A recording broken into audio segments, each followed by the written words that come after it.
नमस्कार दोस्तों, मैं हर्षिता। आप देख रहे हैं लोक समाचार 24x7, प्रतिदिन एक जज्बा। तो आइए चलते हैं आज की कुछ खास खबरों की। इस घंटे में शव का नहीं किया अंतिम संस्कार तो दर्ज होगा मुकदमा, मिली चेतावनी। एसडीएम, सीओ व एसओ ने शिवांग के परिजनों को दी संयुक्त नोटिस, पर अब भी पीड़ित परिवार का जारी है कोशिश। पीड़ित परिवार अपनी मांगों को लेकर अड़ा तो प्रशासन भी अपने मनवाने को है खड़ा। शिवांग पाठक का शव 3 हफ्ते से डीप फ्रीजर में रखने के मामले में रिटायर्ड फौजी पिता शिवप्रसाद पाठक, भाई ईशांग पाठक एवं मृतक के चाचा राम दुलार पाठक के खिलाफ जारी हुई नोटिस। एसडीएम, सीओ बल्दी राय और थानाध्यक्ष कूड़े भार ने परिजनों को दी संयुक्त नोटिस। 24 घंटे के भीतर अंतिम संस्कार न करने पर भादवी की धारा 188, 278 व 269 व 297 के अंतर्गत विधिक कार्रवाई की दी गई चेतावनी। 21 दिन से रीपोस्टमार्टम व शिवांग की पत्नी गुरमीत कौर, उसके साथ ही वरुण वर्मा समेत अन्य पर एफआईआर दर्ज कर कार्रवाई की मांग को लेकर अड़ा है परिवार। प्रशासन ने जारी नोटिस में बार बार मृतक के परिजनों से सिफारिश करने के बाद भी शव का अंतिम संस्कार न करने की बात दर्शाकर उसे अवमानना की श्रेणी में बताते हुए जारी की है नोटिस। दिल्ली में शिवांग की संदिग्ध परिस्थितियों में बीते 31 जुलाई को उसके जन्मदिन की पार्टी वाली रात में हुई थी मौत। प्रशासन के जरिए जारी की गई नोटिस में दर्शाई गई रिपोर्ट के मुताबिक अपनी पत्नी गुरमीत कौर अपने ससुर, दोस्त वरुण वर्मा एवं दोस्त की पत्नी आदि के साथ शिवांग ने अपने होटल में मनाई थी जन्मदिन की पार्टी। जन्मदिन पार्टी में सबकी मौजूदगी में शिवांग के जरिए शराब के सेवन की बात आ रही सामने। इसके अलावा जन्मदिन पार्टी मनाने के बाद होटल से घर आने पर भी शिवांग के जरिए शराब का सेवन करते का रिपोर्ट में दर्शाया गया है तथ्य। इतना सब कुछ जानते हुए भी अपनी आंखों के सामने सब कुछ होता देख आखिर शिवांग की पत्नी व उसके दोस्तों ने क्यों किया इन सब बातों को नज़रअंदाज।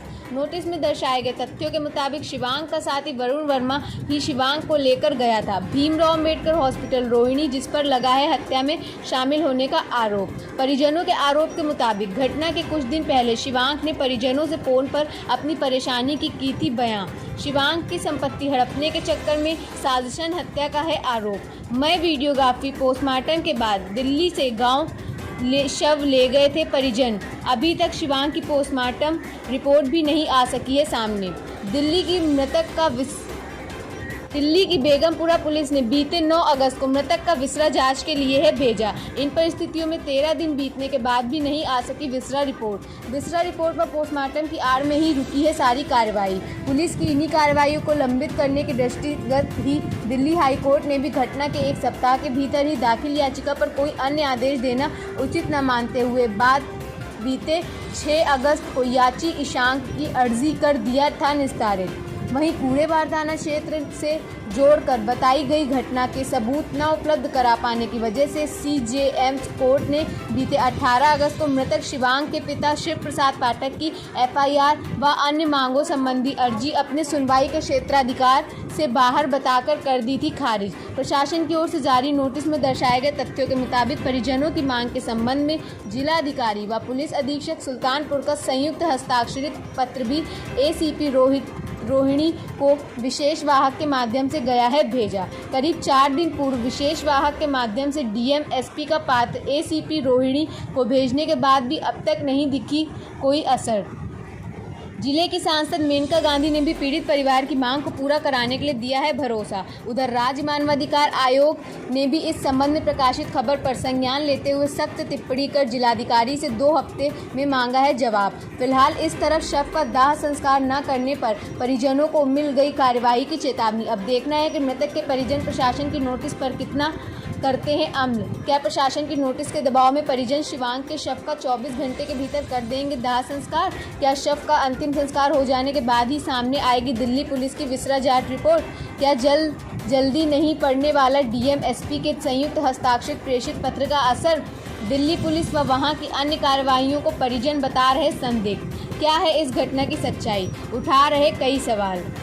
शव का अंतिम संस्कार हो जाने की दशा में आगे नई स्थिति बनने पर क्या होगा प्रशासन का रुख? मामले से जुड़े ऐसे ही कई उठ रहे सवाल। दिल्ली में मृतक की आरोपी पत्नी व उसके सहयोगियों का मृतक के परिजन बता रहे जबरदस्त प्रभाव। इसी प्रभाव की वजह से दिल्ली की सारी कार्रवाइयों को संदेह की नज़र से देख रहे शिवांग के परिजन सूत्रों की माने तो दिल्ली में बैठी गुरमीत कौर के प्रभाव को सुनकर व उसके जरिए कोई स्टेप लेने के अंदेशे में भी यहाँ का प्रशासन नहीं लेना चाहता है कोई रिस्क। अदालतों से भी पीड़ित परिवार को राहत न मिलने को आधार बनाकर प्रशासन स्वयं के स्तर पर कोई कदम उठाने पर बता रहा असमर्थ। ऐसे में प्रशासन के जी का जंजाल बना है शिवांग की मौत का प्रकरण।